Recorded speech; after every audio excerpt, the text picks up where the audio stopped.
akan saya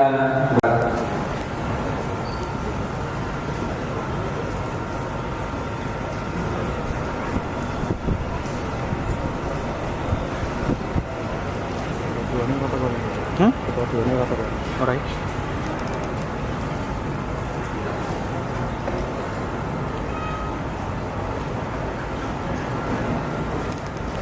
ya.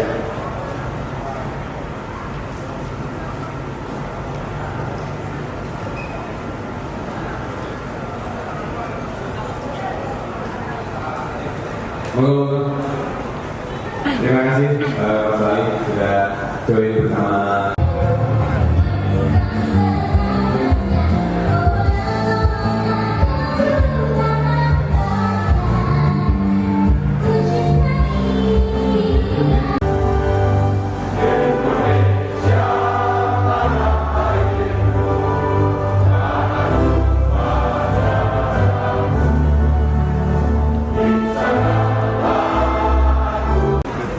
Kami juga ucapkan selamat datang kepada Kepala Bank Indonesia Solo.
Ambil.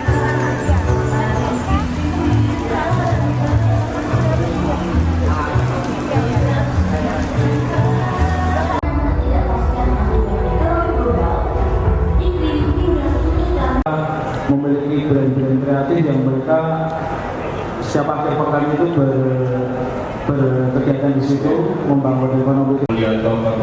Sangat confirm.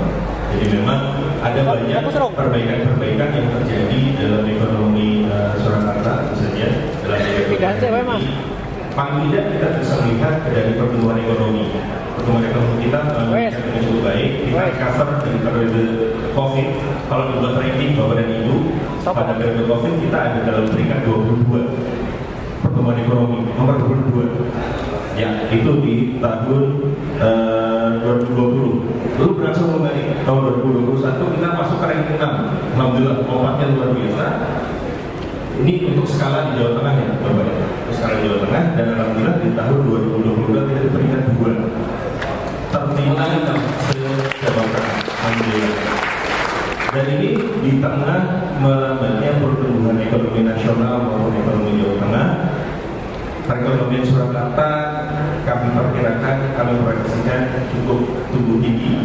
Kami proyeksikan ada di angka 5,5 sampai dengan 5,9%. Nanti mudah-mudahan rilis BPS juga terkonfirmasi demikian. Meskipun hal itu sedikit melambat dibandingkan dengan pertumbuhan tahun sebelumnya yang akan 0,25%. Mengapa demikian? Salah satunya mungkin karena proyek-proyek konstruksi yang tadi yang 17 proyek besar tadi sudah banyak yang selesai, Pak. Jadi kontribusi dari sektor konstruksi juga semakin menurun. Yang bersifat perkotaan, sehingga ada beberapa hal yang secara kualitas itu angkanya besar, tapi jika juga Surakarta menjadi baik karena kemajuan di bidang UMKM yang berbasis digital, kemudian manfaatkan teknologi informasi, kemudian terus mengupayakan peningkatan kualitas manusia. Tapi kenyataan yang bisa kita juga lihat harapan itu, kenapa Solo PAB menjadi tidak terpakai atau stagnan atau bahkan turun. Yang telah adem sehingga wisatawan tidak ragu datang ke Solo. Ketika wisatawan sudah banyak datang ke Solo, maka devisa juga akan masuk, ekonomi kerakyatan juga akan bergerak. UMKM bisa jualan lagi, hotel bisa ramai dihuni, industri makanan, restoran semua akan hidup. Sehingga buat masyarakat Solo seluas mungkin ini semakin bisa dirasakan. Yang kedua adalah jangan lupa digitalisasi, karena kita bisa bilang digitalisasi adalah game changer. Di situ transaksi bisa lebih mudah, pembayaran kewajiban juga bisa lebih mudah. Demikian, terima kasih. Terima kasih. Kondisinya masih seperti ini ya, karena memang masih terkendala masalah hukum. Ya, tapi ya semoga warga Solo, Bapak Ibu yang hadir di sore hari ini bisa terobati dengan adanya masjid Sesa ya. Dan saya mohon maaf, itu jadi titik kemacetan baru. Saya mohon maaf, tapi